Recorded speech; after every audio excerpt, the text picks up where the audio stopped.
अब मान्यवर कल पूछते थे कहां से आए, कहां गए, किसकी जिम्मेदारी है। भाई जिम्मेदारी हमारी ही है, हम सरकार में हैं, हमारी ही जिम्मेदारी है।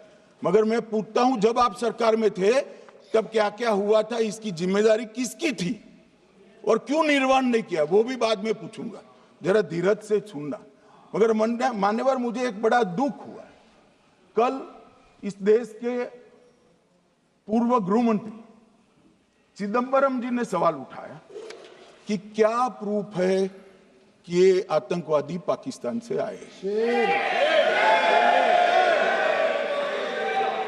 और मान्यवर ने कब उठाया, जब संसद में चर्चा होने वाली थी। क्या कहना चाहते हैं चिदंबरम साहब,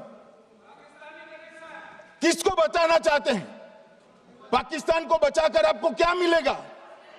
वो ये कह रहे हैं कि और क्या है, मत जवाब दो।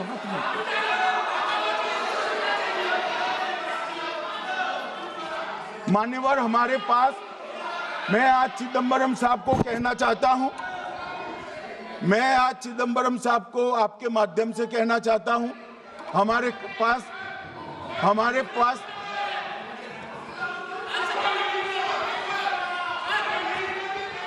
मान्यवर हमारे पास प्रूफ है, वो भी मैं सदन के सामने रखना चाहता हूं कि तीनों पाकिस्तानी थे। 3 में से 2 के पाकिस्तान के वोटर नंबर भी आज हमारे पास उपलब्ध है। मान्यवर ये राइफलें हैं, ये राइफलें भी हमारे पास उपलब्ध है। इनके पास से जो चॉकलेटें मिली हैं, वो चॉकलेटें ढोक में से मिली, वो भी पाकिस्तान की बनाई हुई चॉकलेट है। मान्यवर ये कहते हैं कि पाकिस्तानी नहीं थे, इसका मतलब पूरी दुनिया के सामने इस देश का एक पूर्व गृह मंत्री पाकिस्तान को क्लीन चिट दे रहा है। और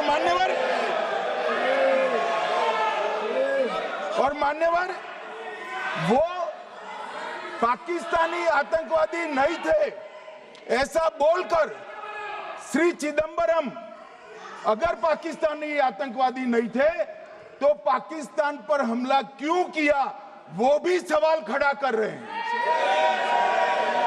मान्यवर आज पूरी दुनिया ने, हमारे संसद सदस्य गए थे, स्वीकारा था कि हमला पाकिस्तान ने किया है। और इस देश का गृह मंत्री जो कांग्रेस पार्टी से आता है, वो कहता है कि क्या सबूत है।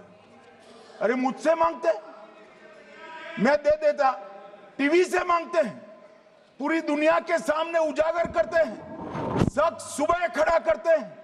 पाकिस्तान को बचाने का इनका ये षड्यंत्र आज 130 करोड़ लोग जान रहे हैं। बच नहीं पाओगे आप लोग, बच नहीं पाओगे। मान्यवर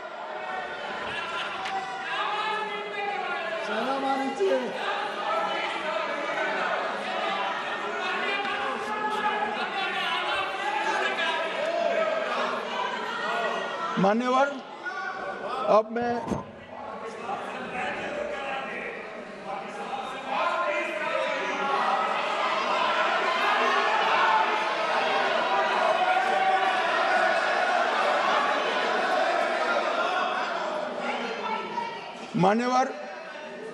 अब मैं पहलगांव आतंकी हमला और ऑपरेशन सिंदूर, ये दोनों घटनाक्रम के लिए मान्यवर ये अभी से थक जाते हैं।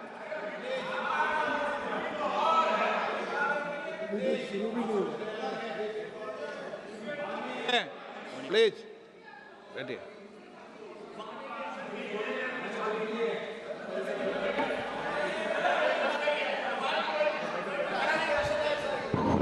मान्यवर मैं आपके माध्यम से कहना चाहता हूं, थोड़ा धैर्य रखे भैया, अभी तो शुरू हुआ है, अभी तो शुरू हुआ है। मान्यवर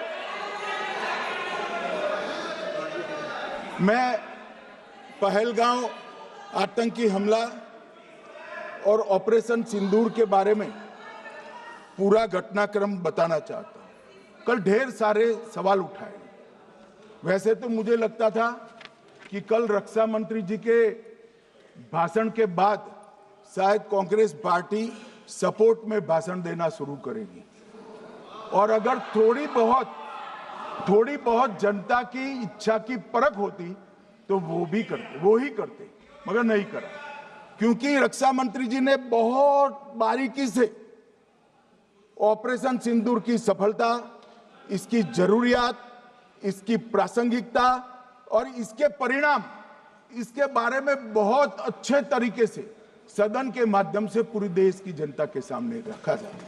मगर फिर भी उन्होंने बहुत सारे सवाल किए। अब सवाल किए हैं तो मुझे जवाब देना भी पड़ेगा, उनको सुनना भी पड़ेगा। मान्यवर, मैं पूरा घटनाक्रम बताना चाहता हूं। मान्यवर, 22 अप्रैल को पहलगांव में आतंकवादी हमला हुआ। इसमें 26 लोग मारे गए, 25 भारतीय और 1 नेपाली नागरिक। हमने उसी वक्त मैं श्रीनगर जाने के लिए निकल गया। रात को ही सुरक्षा बलों की मीटिंग कर ये भाग न पाए इसकी व्यवस्था की।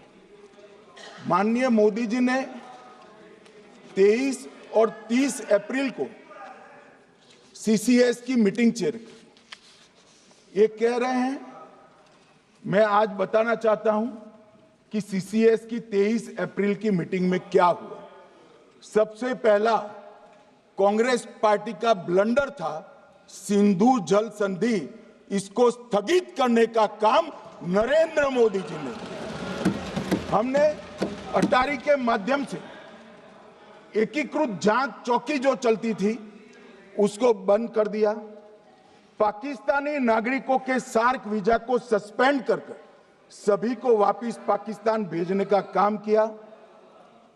पाकिस्तान स्थित उच्चायोग ने रक्षा, सैन्य, नौसेना के सलाहकारों को अवांछनीय व्यक्ति घोषित किया, संख्या को 55 से घटाकर 30 किया और सीसीएस ने ये संकल्प लिया कि जहां पर भी ये आतंकवादी छुपे हैं उनको और उनकी ट्रेनिंग करने वाले अड्डों को सेना, पुलिस, सीआरपीएफ, बीएसएफ उचित जवाब देगी। मान्यवर, जिस तारीख को ये हुआ उसी दिन ये निर्णय हो चुका। मान्यवर, इसके बाद में कल गोगाई जी कहते थे, பிளே ஸ்டோர் மற்றும் ஆப் ஸ்டோரில் இருந்து பாலிமர் செயலியை QR கோடு மூலம் பதிவிறக்கம் செய்யுங்கள். செய்திகளை உடனுக்குடன் பெறுங்கள்.